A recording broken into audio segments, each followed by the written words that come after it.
Muy buenas tardes a todos. Hola. ¿Qué tal, Víctor Hernández? ¿Cómo estás? ¿Qué tal? Muy bien, Clarisa. Buenas tardes. ¿Qué tal va todo? Muy bien. ¿Qué tal, Gregory? ¿Cómo estás? Muy bien, mira aquí. Buenas tardes a todos los asistentes a este webinar que lleva por título Oro, petróleo y otras commodities, cómo sacar jugo a las materias primas, en el que vamos a entrevistar a Víctor Hernández, asesor del fondo Seasonal Quant Multi-Strategy de Esfera. Creo que tenemos conectados todos el audio, el vídeo, se nos ve bien. Bueno, pues nada, quiero recordaros que es la entrevista de hoy, se marca dentro de un ciclo, que es el ciclo Aprende con las gestoras, en el que entrevistamos a gestores estrella y también a representantes de las principales gestoras nacionales e internacionales para que nos echen un cable y nos ayuden a hacer un poco de divulgación financiera, aclarar los principales conceptos relativos al mundo de la inversión y también un poco pues, para que todos pues, los inversores o posibles inversores pues, les pongan cara a los gestores, a los asesores de los fondos, como es el caso de hoy, y bueno, pues puedan conocer un poco mejor el fondo que gestionan o que representan. Como decíamos, hoy tenemos con nosotros a Víctor Hernández, asesor del fondo Seasonal Quant Multi-Strategy. El fondo nació en octubre de 2017, es relativamente joven, como si dijéramos, pero desde entonces acumula una rentabilidad bastante notable, acumula un 22,5%, lo que supone un 7% en términos anualizados. Tiene más de 5 millones en activos bajo gestión y cuenta con más de 500 partícipes. Sin duda podemos hablar de un éxito. Se trata además de un fondo muy especial, no es un fondo al uso de los que estamos acostumbrados de renta variable o de renta fija, ya que se trata de uno de los pocos fondos españoles que está vinculado al comportamiento de las materias primas.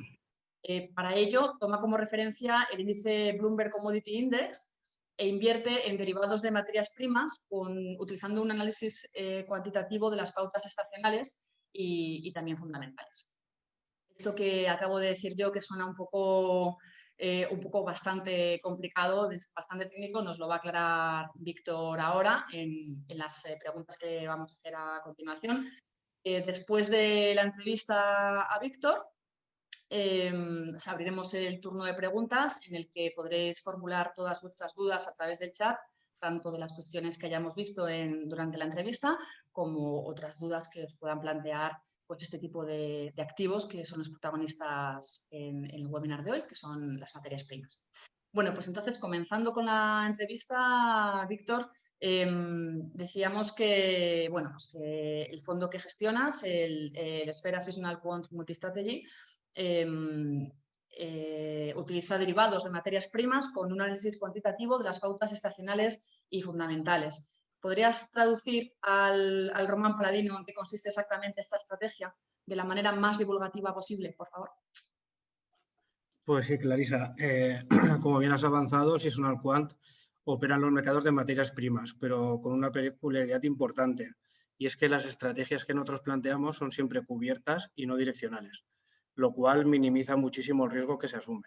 O sea, no apostamos a que una determinada materia prima sube o baje, sino que operamos diferenciales entre futuros de distinto vencimiento dentro de una materia prima. Por ejemplo, para que se entienda, ahora estamos empezando a plantear una estrategia en el gas natural que consiste en vender el futuro de mayo y comprar el futuro de junio, que son 2 meses consecutivos. Operamos este diferencial porque, según nuestro análisis, pensamos que va a entrar en una fase estacional bajista. Para que se entienda un poco mejor, si hiciéramos un símil con la bolsa, sería como si compráramos Santander y vendiéramos BBVA. Porque hemos hecho un estudio y nos indica que el Santander debe tener un mejor comportamiento relativo frente al BBVA. Así, el resultado de nuestra estrategia no se vería afectado por la evolución del sector bancario, sino podríamos ganar tanto si el índice general de banco sube como si baja. O sea, solo trabajaríamos el diferencial entre dos activos, que en el ejemplo serían Santander y BBVA, y en nuestro caso concreto sería una determinada materia prima. Y como bien tú has dicho, volviendo al fondo, la base de nuestras estrategias es el estudio estacional que hacemos sobre cada materia prima. Luego le aplicamos el filtro estadístico cuantitativo y luego hacemos un análisis fundamental para decidir si una estrategia entra en cartera.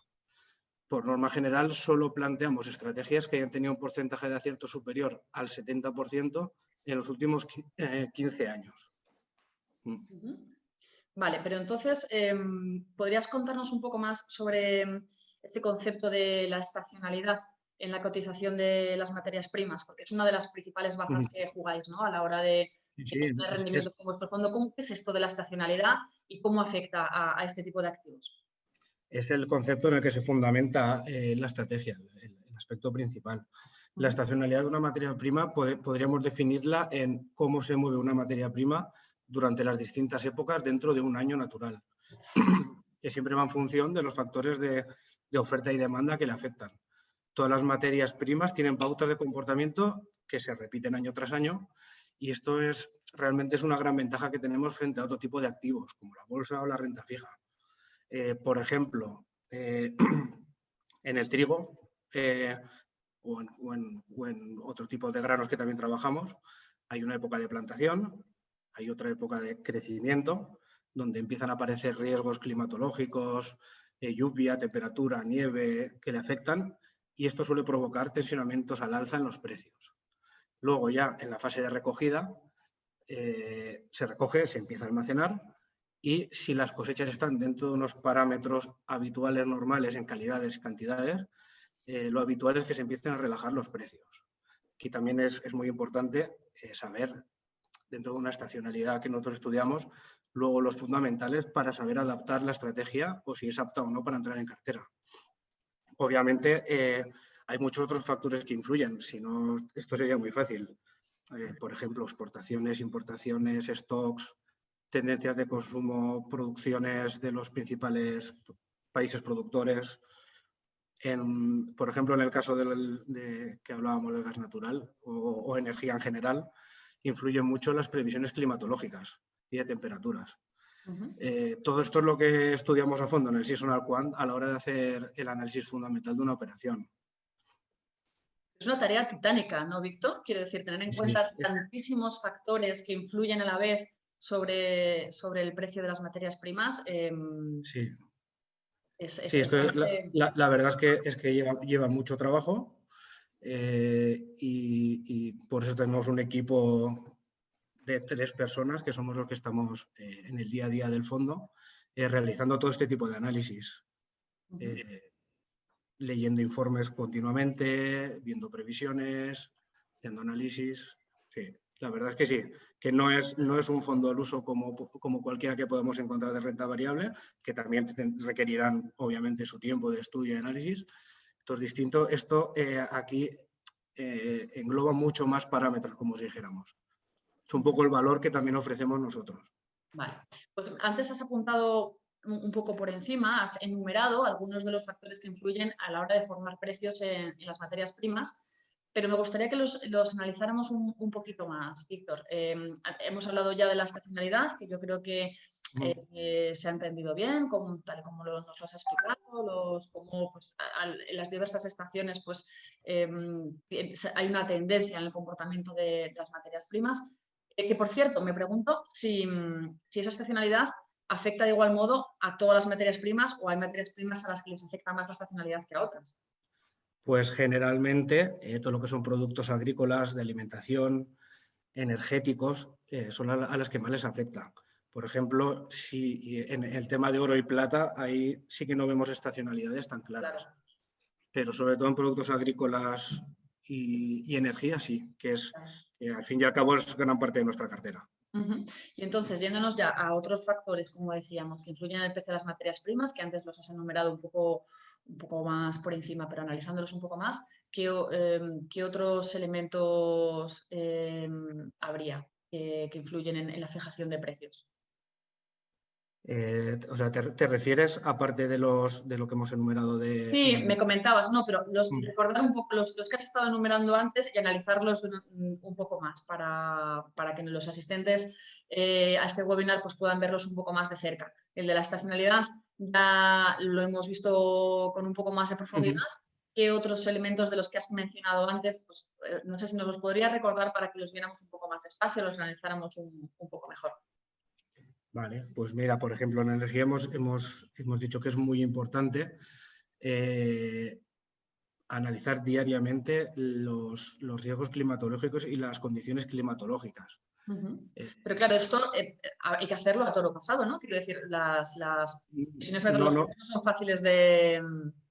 no, también tenemos que utilizar muchos, también hacemos previsiones en base a modelos climatológicos Ajá. de las previsiones que pueden haber los próximos días, porque eso pueden influir mucho en los precios de la energía. En este caso, influiría en la demanda de energía, que obviamente tiene su repercusión en el precio. Luego, obviamente, también es muy importante ver los niveles de stock de cada materia prima. No es lo mismo que haya unos niveles de stock en media, como si dijéramos, que haya déficit de stock, lo cual tensiona mucho los precios. Hay que ver el nivel de exportaciones e importaciones, que puede afectar también bastante a la evolución del precio de la materia prima. Y luego Básicamente, imagino, Víctor, corrígeme si me equivoco, que algunas materias primas que actúan como valor refugio, véase el oro, la plata, etcétera, también tienen el componente del mercado financiero, ¿no? O sea, en el momento... Claro, cada materia prima tiene sus fundamentales. En el caso del oro y la plata, ahí estaríamos cambiando totalmente de parámetros y actualmente el factor más importante que está influyendo en los precios es la actuación de los bancos centrales. Las políticas expansivas que se están produciendo ahora hacen que estos productos tengan tendencia a ser alcistas. Luego también, obviamente, influye en el precio de otras materias primas, también influye las compras que se realizan por parte de los bancos centrales de todos los países, porque están todos ahora mismo comprando. Vale, explica un poco, por favor, Víctor, por qué los bancos centrales compran oro o compran metales preciosos. Yo creo que ahora mismo la moda que hay de crear dinero de la nada, de imprimir dinero de la nada, como si dijéramos, está haciendo que realmente este dinero cada vez valga menos, por teoría económica tradicional. Al final todos buscan tener activos físicos que puedan sustentar sus balances, que puedan actuar como reserva real en el futuro. Los bancos centrales no suelen comprar inmuebles, por ejemplo. O sea, el activo ideal para esto que estamos hablando es el oro y la plata, en segundo lugar. Vale, bueno, luego volvemos otra vez al tema del oro y la plata, que la verdad es que suscita mucho interés entre los inversores por aquello de esa asociación, ¿no?, que ha tenido siempre con el concepto de valor refugio. Pero ahora quería pedirte que profundizáramos un poco, solamente un poco, en el mundo de los derivados, que es esencial en la gestión de tu fondo. No entremos en demasiada profundidad porque quizá puede ser demasiado técnico para algunos de nuestros oyentes, porque es verdad que bueno, pues es un mundo que puede resultar muy complejo, pero sí a una escala divulgativa. Quería pedirte que nos ayudaras a aclarar muy por encima qué es el mercado de derivados y cómo funciona. De una manera, ya te digo, muy básica, para que aquellos que tienen unos conocimientos un poco más elementales en temas de inversión puedan hacerse una idea de qué es este mercado y qué función cumple. Vale, vamos a intentar sintetizar un poco para que se entienda. Pues los mercados de derivados son mercados regulados con mucha liquidez en los que cotizan contratos cuyo precio está basado en la evolución de un activo, en nuestro caso de las materias primas. Estos productos son básicamente futuros y opciones. Por ejemplo, en el mercado de derivados de maíz, pues cada año cotizan los futuros de los meses de marzo, mayo, julio, septiembre y diciembre, 5 vencimientos. Las cotizaciones de estos contratos son continuas, o sea, igual que las acciones, para que nos entendamos, lo cual permite trabajarlo sin ningún problema. Y hay que entender que al mercado de derivados acuden tanto los productores como comercializadores de una materia prima. Los primeros con la finalidad de asegurarse un precio para su cosecha, los segundos para asegurarse precios de compra para luego comercializar el producto.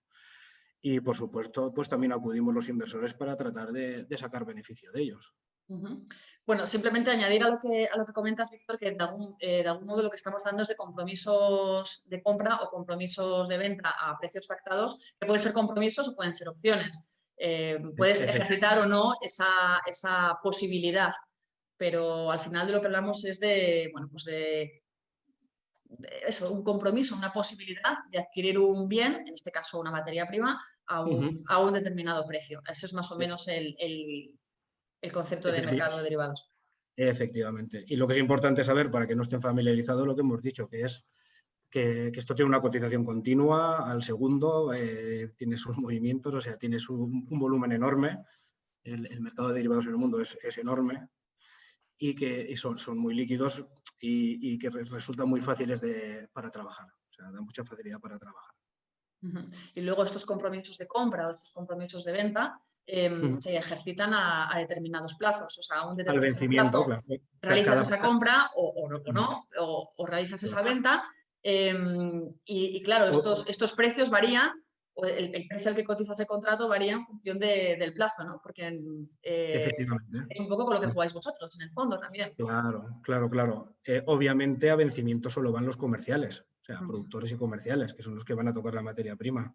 Nosotros nunca, por supuesto, nunca llegamos a fechas de vencimiento. Lo operamos como si dijéramos, durante la vida del derivado, del futuro en este caso. Muy bien. Mira, una de las ventajas, desde mi punto de vista, más importantes que ofrece tu fondo, sobre todo de cara a aquellas personas que tengan conocimientos menos técnicos, que a lo mejor no puedan, no estén ganando exposición a este segmento de una manera más consciente porque lo conozcan, sino porque quieran diversificar sus inversiones, está precisamente en esa capacidad que tiene para descorrelacionarse del resto de los activos. De los activos principales en los que solemos invertir, ¿no? Es decir, la bolsa, la renta variable y, por otro lado, la renta fija. Hablando de este concepto de descorrelación, de diversificación, de invertir en activos cuya evolución va distinta, ¿no?, a la de los activos convencionales, ¿podrías abundar un poco más en esta idea, Víctor, y explicarle a nuestros oyentes qué es esto de la descorrelación y qué importancia tiene la descorrelación a la hora de gestionar de forma óptima el riesgo de una cartera? Además, este es uno de los aspectos diferenciadores de nuestro fondo frente a la mayoría de fondos a los que tiene acceso cualquier inversor aquí en España y en cualquier lado. Por norma general, los inversores solo invierten en renta variable y en renta fija, posiblemente por desconocimiento de que existen más alternativas aparte de las inversiones tradicionales. Normalmente, haciéndolo así, se concentra mucho el riesgo de su inversión en activos que dependen podríamos decir, de unos mismos parámetros. Que la economía esté en auge, que la bolsa vaya bien, que los bancos centrales sigan inyectando liquidez. ¿Qué ocurre? Que cuando viene algún acontecimiento o cambio de ciclo relevante y las bolsas se hunden o tienen correcciones importantes, también lo hacen sus carteras. Incluso hemos visto, ya no solo por la renta variable, que la renta fija se ha correlacionado y ha sufrido mucho en estos entornos. El claro ejemplo lo tenemos muy cerca, que fue las caídas de marzo-abril. ¿A qué se debe esto? Pues cuando tú concentras mucho tu riesgo, tu cartera no tiene una óptima diversificación. Por ejemplo, cuando la pandemia, con el hundimiento de las bolsas, pudimos ver que carteras que solo tenían renta variable y renta fija llegaron a perder entre un 20 a 30% de su valor. Mientras que carteras que incluían fondos alternativos como el nuestro, algunas, no todas, conseguían estar planas o con pérdidas muy limitadas. Por ejemplo, el peso de nuestro fondo en algunas de estas carteras que conocemos no solía ser superior al 20%, pero con ello ya se conseguía amortiguar mucho el impacto negativo de la caída de la renta variable. Recuerdo exactamente en el mes de marzo que nuestro fondo estaba con una rentabilidad sobre el 10% y los índices mundiales de renta variable estaban cayendo más de un 30%. En esos momentos el diferencial a nuestro favor era superior al 40%. Y Y eso hacía que por ejemplo, quien tenía nuestro fondo en cartera le amortiguara muchísimo la caída. Recuerdo además más de un partícipe nuestro comentarnos que el Sisona les había salvado la cartera en estos momentos de pánico que bajan los mercados.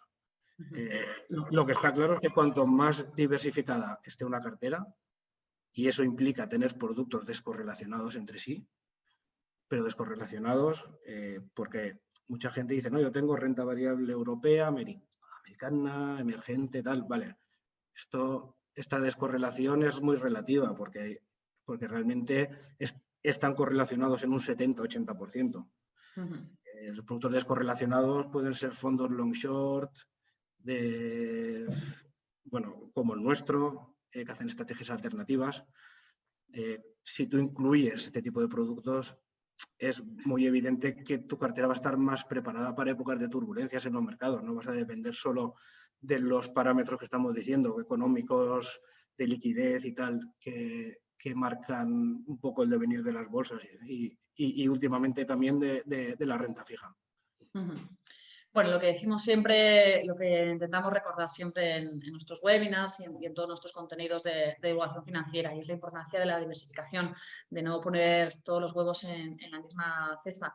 Has mencionado la estrategia long short, simplemente pues explicarle a nuestros oyentes el tema long short. Long se refiere a invertir, a apostar por la evolución alcista de un activo, y short es lo contrario, son posiciones cortas y apuesta por la evolución bajista. Son fondos que buscan oportunidades de inversión tanto por activos que piensan que se van a regularizar como por activos que piensan que van a perder valor en el mercado, que van a caer. Y hablando, como estábamos hablando de este tema, Víctor, de la diversificación que aporta un fondo como el vuestro a una cartera de inversión, ¿qué peso consideras, o por la literatura de investigación a la que has tenido acceso sobre este tema, qué peso más o menos consideras que debería tener una cartera en activos alternativos, como las materias primas, por ejemplo, o estrategias alternativas? Esto ya depende un poco del perfil inversor y del ciclo económico en el que nos encontremos. Es siempre muy relativo. Nosotros normalmente somos prudentes y siempre hablamos de que tener un 15, 20, 25% en activos alternativos puede ofrecerte una descorrelación y diversificación de cartera que ya es interesante. En la actualidad, con los índices de renta variable y renta fija prácticamente en máximos históricos, pues somos conocedores de que muchos inversores tienen un porcentaje mayor a este que os he dicho en este tipo de estrategias. Pero bueno, esto al final depende cada uno de su visión inversora y sus expectativas de cara al medio plazo o respecto a los fondos alternativos como el nuestro. Porque también hay de todo. O sea, nosotros siempre intentamos ofrecer rentabilidad positiva en cualquier entorno de mercado y con una volatilidad muy controlada. Hasta ahora los resultados lo han avalado porque tenemos todos los años en positivo y la volatilidad siempre ha estado por debajo del 8%, que es considerada una volatilidad pues media-baja. Hay inversores que lo aprecian mucho, otros que no lo tienen en cuenta, pero poco a poco sí que nos estamos dando cuenta que cada vez hay mucha más aceptación por lo que os he dicho antes, porque realmente este tipo de productos están descorrelacionados y aportan una diversificación real a las carteras. Víctor, tú mismo inviertes parte de tu patrimonio personal en este fondo. ¿De qué modo crees que ayuda esto a alinear tus intereses con los intereses del fondo y con los intereses de los partícipes del fondo? E incluso, ¿crees que debería ser algo que fuera tónica habitual en el conjunto de los fondos de inversión, que los gestores se involucrasen hasta el punto de invertir parte de su patrimonio en los fondos que gestionan? Sí, así es. Nosotros, el equipo gestor del fondo, tenemos invertido, o sea, gran parte de nuestro patrimonio en él. De hecho, el fondo nació con nuestro capital y parte también de Friends and Family. Pero vamos, que el origen del fondo es nuestra cartera de inversión. no es que nosotros hayamos invertido posteriormente, no, es que el inicio del fondo se hizo con nuestro patrimonio. Y obviamente continuamos con nuestro patrimonio dentro y lo vamos a seguir haciendo mientras el fondo funcione, que esperemos que sean muchísimos años. Nosotros llevamos más de 10 años trabajando estas estrategias, ya en Estados Unidos. El fondo está desde 2017, como tú bien has dicho antes.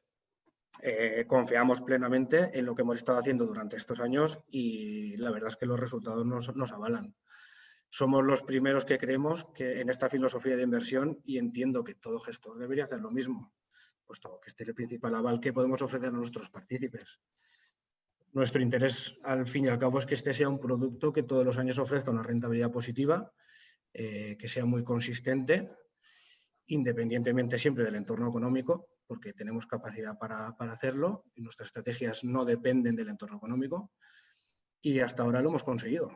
Nuestros intereses deben estar, y entendemos que deberían estar en todos los fondos, alineados con el de nuestros copartícipes. No lo entendemos de otra manera. Aquí en el Seasonal podemos decir que estamos todos en el mismo barco. Cuéntame un poquito más sobre esos orígenes, Víctor, que apuntabas de los orígenes de vuestro fondo.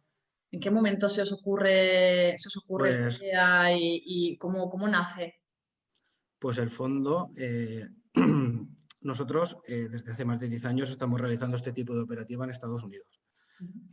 Allí la figura es parecida al fondo de inversión, pero es diferente, se llama un CTA. Y pues llevamos muchos años trabajando las estrategias, tenemos partícipes españoles, pero llegó un momento en que vimos que había mucho interés por este tipo de estrategias, cuando hablábamos con inversores, gestores de carteras y tal, pero la mayoría no eran bastante reacios a abrir cuentas en Estados Unidos. Temas legales, el modelo 720 con Hacienda, tal. Entonces empezamos a plantear la opción de sacar el fondo aquí en España para ofrecerlo al público español y europeo en general, porque en Europa tampoco hay ningún fondo que haga esta estrategia tal como la hacemos nosotros. En 2017, pues eso, sacamos el fondo y ahora acabamos de cumplir los 3 años ya, que es la mayoría de edad en el tema de los fondos, son los 3 años, los acabamos de cumplir hace unos días. Muy bien.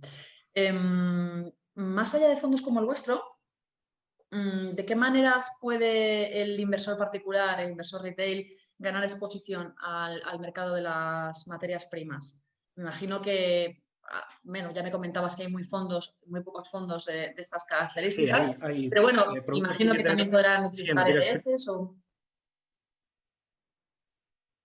Sí, hay muchos productos que invierten en materias primas, fondos, ETFs, luego ya te puedes ir a acciones de empresas que trabajan con materias primas, pero lo que hay que tener en cuenta es que este tipo de inversión es direccional, o sea, vas a apostar a que esa materia prima vaya a subir o vaya a bajar. Fondos como el nuestro, con nuestra estrategia en materias primas, en Europa no somos conocedores de que los haya, en Estados Unidos sí que hay más. El Seasonal ofrece eso, un tipo de estrategia cubierta, que al fin y al cabo supone un menor riesgo para el inversor,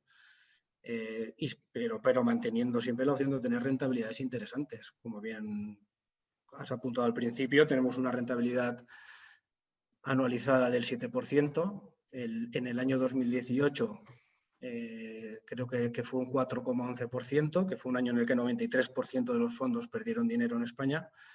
Ya en ese año logramos estar entre los 20 mejores fondos españoles por rentabilidad y en el top 3 de alternativos. 2019 sacamos un 5,14, si no recuerdo mal, y este año estamos ya en el 12,5. Este año hemos sido, en el primer semestre, el segundo mejor fondo español por rentabilidad. Y luego, bueno, entrando en este tema de los diferentes tipos de activos o de productos que permiten la exposición a las materias primas, recordar a nuestros oyentes que, bueno, además de los distintos fondos que hay a su disposición, entre ellos el vuestro, y los ETFs, que en realidad no son ETFs, sino que son ETCs, es muy parecido a un ETF, pero no es exactamente lo mismo, porque no puede ser formato fondo para invertir en una sola materia prima. También tienen a su disposición o sea, también tienen la posibilidad de invertir en compañías mineras, por ejemplo, que de algún modo tienen una cierta correlación con la evolución de los metales preciosos que extraigan, ¿no? Pues del oro o de la plata o lo que sea. Es verdad que esa correlación pues ya no va a ser tan directa como si inviertes directamente en la materia prima. Tienes también la influencia de la renta variable, pero bueno, es otra forma también me imagino, de ganar exposición a este mundo de las materias primas, ¿no? No sé si pasa también con otras... Es el ejemplo característico, ¿no? El de las mineras. Supongo que habrá otras compañías dentro del mundo de la renta variable que también permitan ganar algo de exposición a otras materias primas más...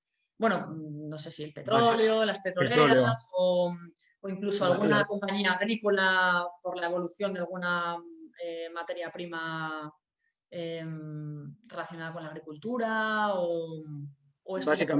básicamente son petróleo y metales, Ujú. donde vas a encontrar acciones. Vale. En temas agrícolas es más difícil. Uh-huh. Hablando como estamos del petróleo, hace unos meses vimos por primera vez cotizar el petróleo en terreno negativo, cosa que si a los expertos y a los analistas les pareció un hito histórico, pues a los profanos y a todos los que se encuentran fuera de este mundo financiero, pues directamente le resultaba algo imposible de entender, ¿no? ¿Cómo es posible que algo cotice en negativo? Sí, sí. ¿Le podrías explicar también, intentando hacer ese esfuerzo divulgativo, le podrías explicar a nuestros oyentes cómo fue posible esto de que el petróleo cotizase, esta paradoja de que el petróleo cotizase en terreno negativo? Y ya de paso, pues comentar un poco por encima este concepto de contango y backwardation que influyen en el precio de los derivados. Sí, la verdad que ver cotizar el petróleo negativo ha sido un hecho histórico. Nosotros, por suerte, lo oímos desde la barrera, ya que nosotros cuando un mercado de los que trabajamos entra en volatilidad máxima y en modo pánico que decimos, se convierte en una lotería, entonces nos apartamos y dejamos de operarlo. Pero eso no quita que ese día, el día que empezaba a caer hasta que se metió en negativo, lo estuviéramos viendo en las pantallas y alucinando como creo que el resto de inversores de todo el mundo. Yo creo que ese día se juntaron varios factores.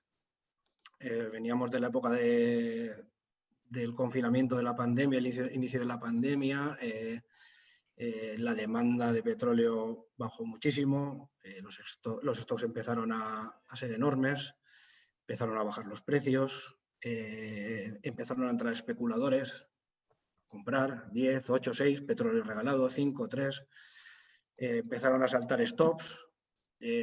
Los comerciales no compraban ya porque no tenían capacidad para recoger el petróleo y almacenarlo. Esto se hace básicamente en barcos. O sea, todos los barcos del mundo estaban ocupados ya.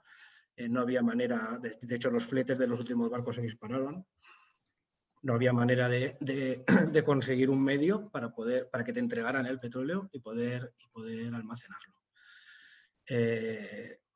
Esto hizo que nadie comprara y siguiera como un efecto dominó hacia abajo con rupturas de stops y hasta llegar a negativo y bastante negativo.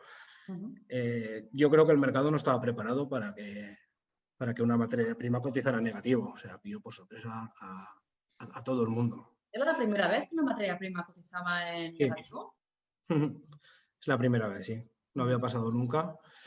No se puede descartar nunca que vuelva a pasar, pero bueno, y yo creo que ahora, cuando pasa un hecho tan irracional como este, siempre es más difícil que vuelva a pasar porque, sobre todo desde los intermediarios, ya bueno, quiero entender que lo tendrán todo más organizado para evitar antes de que llegue a este extremo. Y Me como... habías Sí, y te pedía también que lo del contango, ayudases ¿no? a aclarar Sí, también ese concepto de contango y backwardation que ha aparecido también en prensa sí, y bueno, pues alguno de sí, nuestros oyentes a lo mejor sabe ya lo que es, pero otros pues les suena, no, lo han oído, lo han leído, pero no lo tienen claro y evidentemente pues es otro concepto asociado al mundo de los derivados y también de los derivados de las materias primas que estaría bien que tuviesen en mente. No, lo explicamos rápido, es fácil, aunque las palabras sean raras, pero es fácil. A ver, contango y backwardation son estructuras de mercado. O sea, un mercado normal es cuando está en contango. Es decir, el primer vencimiento, por ejemplo, diciembre, vale menos que el segundo, por ejemplo, marzo, y así sucesivamente. Es distribución normal, ya que los futuros lejanos cotizan el precio de la materia prima más los costes asociados al almacenamiento. Costes financieros, de seguros, almacén, etc.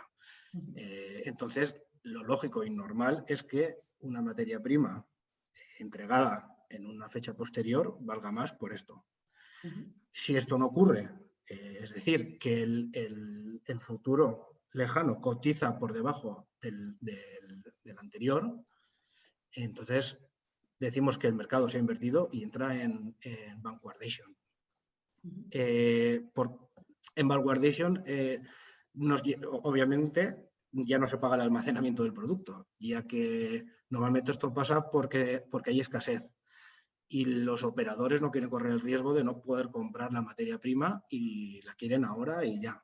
No la quieren en un vencimiento posterior. Entonces, hace que se tensione el primer vencimiento, como si dijéramos, y que el precio sea mayor al siguiente. Es una situación anormal, pero pasa. O sea, tiene su frecuencia. El contango y el backwardation es diferente en cada mercado, también hay que entenderlo. Por eso es importante conocer cómo funciona cada uno.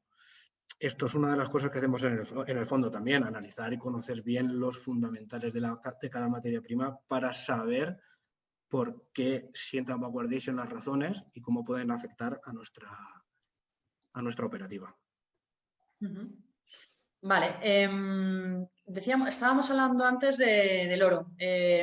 Hace un tiempo comentábamos esto de que el oro es un valor refugio y bueno, pues que como se percibe así, pues es un activo que gana atractivo en épocas de incertidumbre.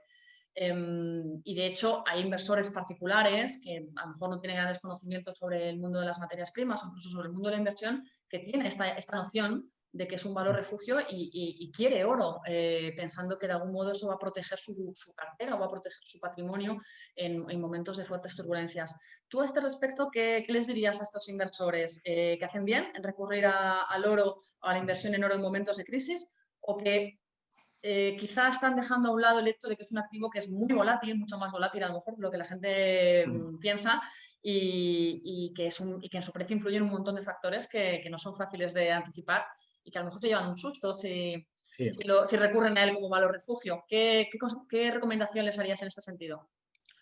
Pues precisamente en estos últimos meses hemos publicado bastantes artículos sobre el oro que en nuestra web se pueden consultar. Lo que está demostrado es que el oro aporta volatilidad a una cartera. O sea, es un activo volátil. Puede servir de activo refugio, pero hay que analizar la época y las características de cada época. No todas las épocas de crisis son iguales. Hay tiempo para todo, para estar largo o corto y para no tocarlo. Además de ser un valor refugio, hay que tener en cuenta que es una materia prima y le influyen muchos otros factores. Puede ser el precio de extracción, la demanda real que haya, el precio de otros metales.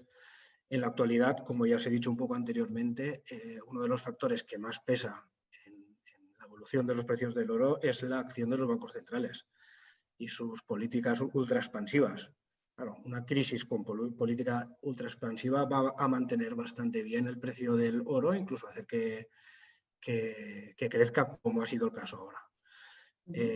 Pero recordamos, si recordamos más o menos desde 2015, el precio se ha duplicado.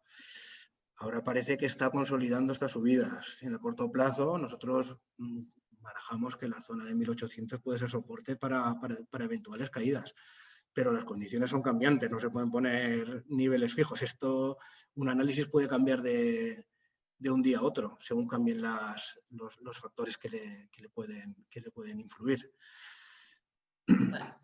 pasamos ya a la última pregunta y luego ya abrimos el turno de preguntas para que los asistentes formulen sus dudas, sus cuestiones para vosotros. Algunas ya nos las han anticipado por el chat, pero ahora las leeremos en voz alta. Y la última pregunta que quería hacerte, Víctor, era sobre cuáles son tus perspectivas en líneas generales para el mercado de materias primas en el medio y largo plazo. ¿Qué activos, qué ideas de inversión son los que crees que van a ser más importantes, van a tirar más, van a ser... ¿Qué pistas nos puedes dar sobre este segmento? Bueno, lo primero es que, como ya os hemos explicado, nosotros no operamos nunca. Ya sé que vuestra estrategia no es direccional, pero bueno, no dudo de que sois unos grandes conocedores de este mercado. Seguro. Claro, es lo que iba a decir. Nosotros, obviamente, por el análisis que realizamos de los mercados, pues tenemos un poco nuestra expectativa, nuestra idea de lo que pensamos que pueden hacer los mercados en el medio plazo. Porque te digo que esto cambia, que cada vez los mercados son más cambiantes y hay que estar muy encima para adaptarse a ellos. Depende de la materia prima. El oro, pues seguir con el oro y que acabamos de hablar, pues pensamos que después de esta subida grande que lleva el 2015, puede seguir consolidando un poquito todo este movimiento alcista enorme que ha tenido, pero mientras los bancos centrales sigan inyectando liquidez al mercado, que es lo que parece que va a ser, porque no les queda más remedio, pues esto va a ser un factor que va a aportar un sesgo alcista al oro en el medio plazo, sin duda. Por ejemplo, petróleo. El petróleo pensamos que va a haber debilidad por parte de la demanda, obviamente por la crisis económica mundial, que aunque no sea muy evidente, está afectando bastante a la demanda, toda la crisis del coronavirus. Pero, por otra parte, ya salió ayer la noticia que OPEP y Rusia están estudiando rebajar producción para controlar precios. Entendemos que podría ser bajista los próximos meses, pero ya os digo que este mercado, cualquier decisión de los productores puede mover mucho el mercado. Es difícil hacer predicciones. Luego, respecto a las materias agrícolas y alimentarias, sí que estos últimos años han sido bajistas y parece que se está iniciando un cambio de ciclo. Aquí afectan el aumento de la población mundial, el aumento de frecuencia de fenómenos meteorológicos adversos, que todo esto sí que hace que podamos ver incrementos de precios en el medio plazo en materias como el trigo, el maíz, las carnes, la soja. Y luego, que también es muy interesante, hay otras también relacionadas con la alimentación, hay otras materias primas como pueden ser el cacao y el café, que últimamente están siendo muy volátiles. Dependen mucho cada año de producciones, de los fenómenos meteorológicos que afecten a las pocas zonas del mundo donde se producen a nivel intensivo. Y también los cambios climáticos que estamos viendo últimamente afectan. Nosotros, por ejemplo, para este tipo de materias primas tenemos estrategias les llamamos estrategias de volatilidad, con las cuales también intentamos aprovechar un poco estos movimientos. Muy bien. Pues nada, muchas gracias, Víctor. Vamos a dar paso ya al turno de preguntas, al que vamos a pedirle a Gregory que se incorpore a la conversación para que también os podáis repartir juego. Hablamos de Gregory Plaxintar. Dime, Gregory, si lo pronuncio bien o cómo se pronuncia. Perfectamente, perfectamente. Plaxintar, sí, está bien. Plaxintar, vale.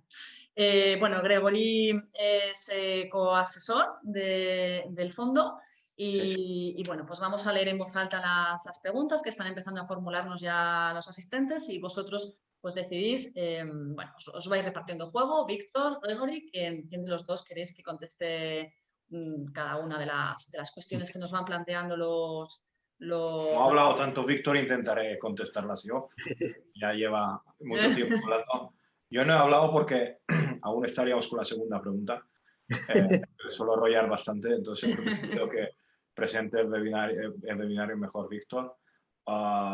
Si tenemos algunas estrategias asociadas a los precios del petróleo. Sí, de todas maneras, Rory, si te parece bien, yo voy leyendo en voz alta las preguntas y así ya tú vas contestando, o si hay alguna que se la quieras pasar a Víctor, pues eso ya como quieras. Pero bueno, como tú mismo estabas anticipando, la primera que nos han planteado es si tenéis efectivamente alguna estrategia asociada a los precios del petróleo.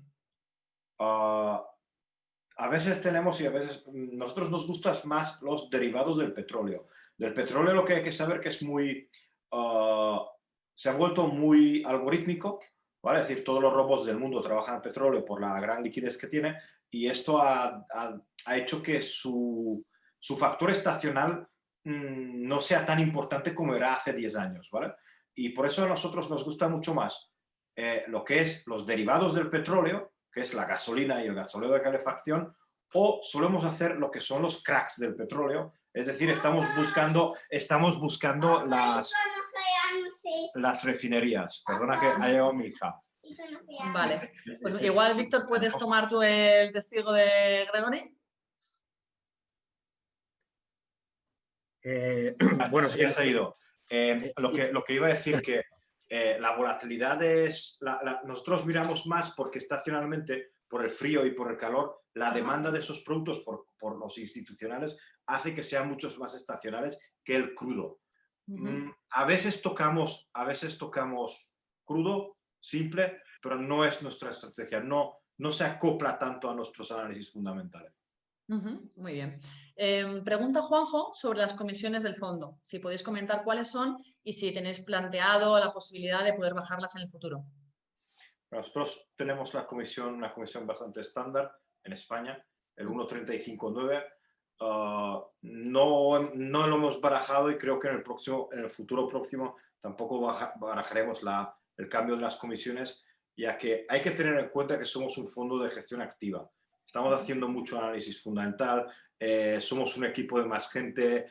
No se puede comparar lo que hacemos nosotros con un fondo indexado que realmente replica un índice o un fondo de acciones que hace un análisis de una acción y lo vuelve a tocar dentro de 3 años. Entonces, yo creo que la estructura de comisiones es adecuada. También recordar, y si miráis un poquito fondos de long short en Europa, somos de los más baratos que hay, porque exactamente ayer estaba mirando algunos en Luxemburgo donde te cobran el 2,20 sin ningún problema, más un 5 de suscripción. La diferencia con ellos no se ve en los números, sino realmente está en el pedigree que tienen aquellas casas de valores. Pregunta Juanjo también sobre el tercer asesor del fondo. Tanto Víctor como tú sois coasesores y habría una tercera persona. Sí, la tercera persona de la parte cuantitativa, ¿verdad? Sí, él es Francisco, él trabaja con nosotros y es la parte que siempre nos faltaba, ¿no? Es matemático, ¿vale? Nosotros pues, Víctor también tiene máster en finanzas y nosotros venimos de parte de finanzas, pero también yo creo que hoy en día es muy necesario tener una persona cuantitativa, un matemático físico dentro del grupo de análisis y más de un fondo como el nuestro. Y Francisco realmente es la persona que gracias a Internet, que nos conocemos de Internet, está haciendo esta labor y nos está ayudando muchísimo en la parte de análisis cuantitativo de lo que operamos y de lo que estamos haciendo, y del análisis fundamental también lo estamos cuantificando. Así que estamos muy orgullosos de que sea parte de nuestro equipo y nos ayuda mucho. Muy bien. Pregunta Luis, bueno, nos da las buenas tardes y te da las gracias, Víctor, por la ponencia, que le ha parecido muy interesante, y pregunta lo siguiente. A la hora de modelizar la evolución de algunas materias primas, como el trigo, Víctor comentó que tenéis en cuenta factores climáticos. ¿Tenéis en cuenta algún tipo de evolución relacionada con el cambio climático o es algo más coyuntural? Lo que explicó Víctor muy bien al principio, cada materia prima tiene su riesgo, su época de riesgo, ¿no? Entonces nosotros en estas épocas de riesgo, normalmente una época de riesgo es antes de las plantaciones o cuando ya la planta está emergiendo, o en verano, ¿no? llueve, no llueve, llueve, no llueve. Normalmente tenemos en cuenta esos factores y utilizamos estrategias nosotros las llamamos tontamente, por si acaso pasa algo radical en el mercado, una sequía como el año 2014, de 2012, otra sequía que hubo en el año 2012, 2014, 2012 y 2014 son años muy atípicos. Estamos mirando y estamos utilizando estrategias de cobertura. Es decir, si hay una explosión en el mercado, que nos beneficie o por lo menos que nos dé tiempo a ajustar la posición del fondo a un evento diferente. Este año nos estamos preparando y ya se está anticipando el mercado. Por ejemplo, tenemos el efecto La Niña, que tiene entre 68 y 72% de probabilidades de ocurrencia.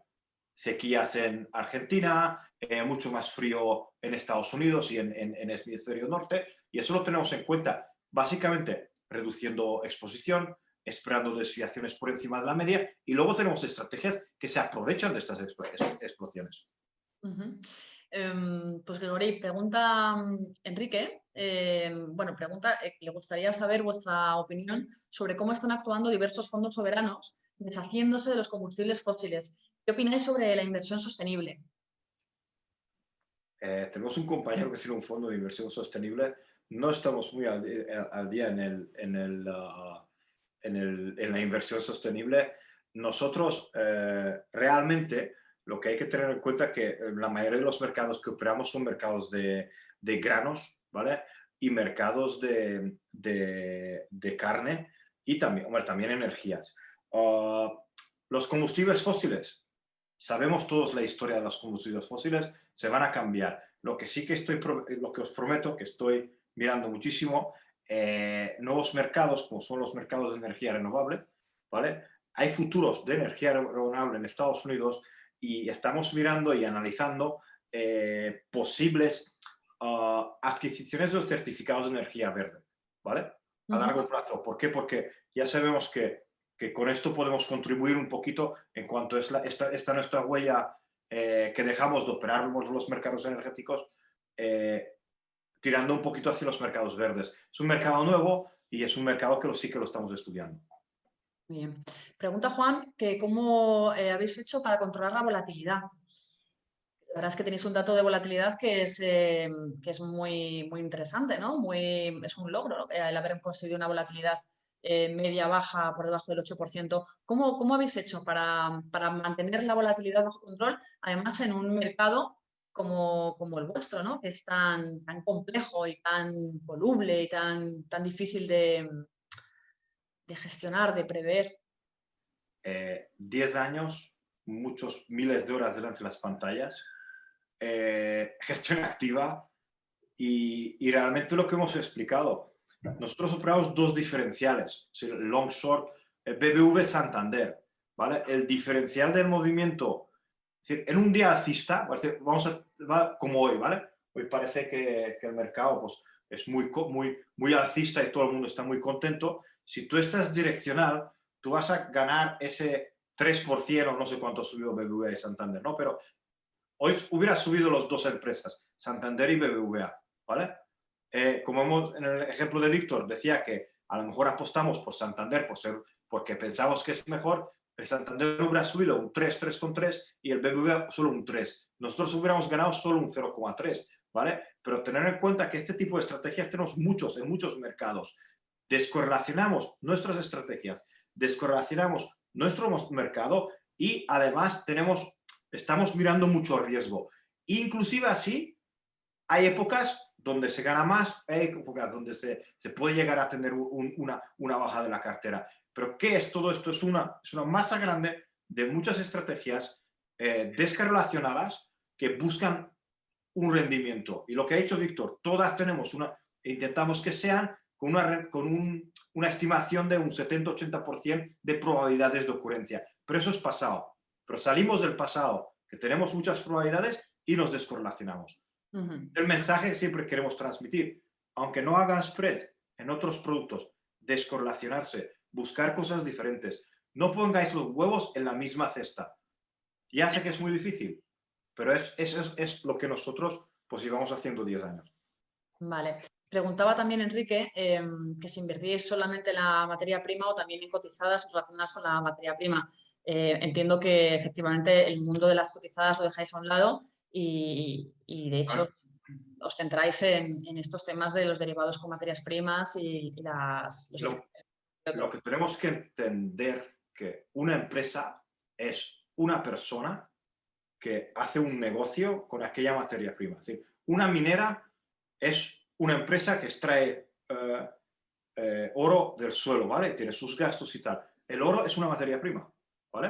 Es decir, aquí hay equipo directivo, equipo inversor, coyunturas del mercado, muchos factores que afectan a una empresa, ¿vale? Entonces nosotros este riesgo lo queremos quitar. ¿Por qué? Porque nos queremos dedicar solo a la materia prima en sí, al maíz, al trigo, a la carne, a lo que sea, ¿vale? ¿Por qué? Porque ya es difícil analizar una materia prima, además tener un riesgo de un equipo gestor, de una coyuntura, en muchos casos en las mineras, de un país inestable, porque ya sabemos que hay muchas minas en países donde digamos, la estabilidad política no es adecuada. Entonces, nosotros hemos querido ir a la base, y la base es la materia prima. ¿Por qué? Pensar solo una cosa.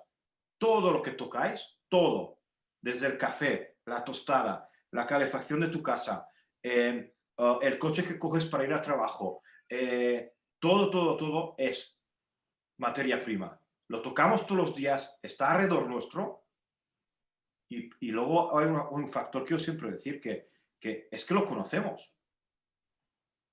Si te hablan de trigo, sabes lo que es el trigo. Si te hablan de Bitcoin, pues yo no sabría decirte lo que es. Seguro que hay explicaciones muy buenas, pero yo no sé, no lo sé. Me quedo en no lo sé. Bueno, no seas modesto, Gregory, porque la evolución de las materias primas es endiabladamente complicada. Es verdad que hablamos de cosas que se pueden intentar entender y que sabemos más o menos cómo se comportan, pero bueno, son activos que, bien lo sabéis vosotros, tienen una evolución muy difícil de anticipar. No sé. Pero ¿tú qué sabes de los langostinos antes de Navidad? Suben de precio, ¿no? Sí, sí. Ya está, eso es la estacionalidad. Estacionalidad del langostino. ¿Cómo? La teoría del langostino. Pero esto Claro, es pero si el mercado sabe que los langostinos van a subir de precio porque se acerca la Navidad, ¿no estaría recogiendo el precio ya esa perspectiva de revalorización del langostino? Ahí está el comercial. Si tú miras la estacionalidad del heating oil, la estacionalidad del heating oil empieza en verano el comercial a acumular sus contratos de heating oil para septiembre, octubre, noviembre. Y ahí es donde nosotros entramos en el juego. ¿Por qué? Porque sabemos que esos meses son de una demanda más fuerte y sabemos que el comercial empieza su trabajo de acumulación de estos stocks 6 meses antes. ¿Por qué? Porque no va a comprar en octubre cuando sabe que el precio es caro. Un productor ha plantado ahora el trigo, que lo va a recoger en junio que viene, y ya está vendiendo coberturas, ya está vendiendo parte de su cosecha. Y eso es la estacionalidad, porque sabemos que se va a ir el precio para arriba, pero ellos ya están cubriendo y nosotros estamos ahí dándoles contrapartida. Bueno, nos acercamos ya a las 7 de la tarde, así que vamos a formular ya la última pregunta que nos la hace Jorge, y es ¿cómo gestionáis el riesgo divisa en el fondo? Tenemos cubierta parte de la divisa, ¿vale? Con futuros, y además lo que nosotros en divisa solo tenemos el margen de la cuenta. ¿Por qué? Porque cada semana cambiamos el saldo. Si nosotros tenemos una pérdida o una ganancia, lo cambiamos. Entonces, lo que sí sabemos que es fijo es la garantía que tenemos que depositar en el intermediario que nos da acceso al mercado, y nuestro riesgo es solo aquella divisa y aquí lo cubrimos. Y esto es muy bueno porque no tenemos que cubrir toda la cartera, son una pequeña parte de la cartera. Pero sí que lo tenemos en cuenta y lo tenemos cubierto. Vale, perfecto. Pues Víctor Hernández y Gregory Plaxintar, muchísimas gracias por vuestra participación hoy en este webinar sobre materias primas, los asesores del fondo Seasonal Quant Multi-Strategy. Ha sido un placer contar con vosotros esta tarde. Y bueno, pues muchísimas gracias también a nuestros asistentes por participar en este webinar. Queremos ya robaros más tiempo. Muchas gracias a todos vosotros también por contar con nosotros para este ciclo de entrevistas y de presentaciones de fondos. Y a todos los asistentes, claro. Un placer, Víctor, un placer, Gregory. Y Igualmente. muy buenas tardes a todos. Venga, hasta luego, gracias.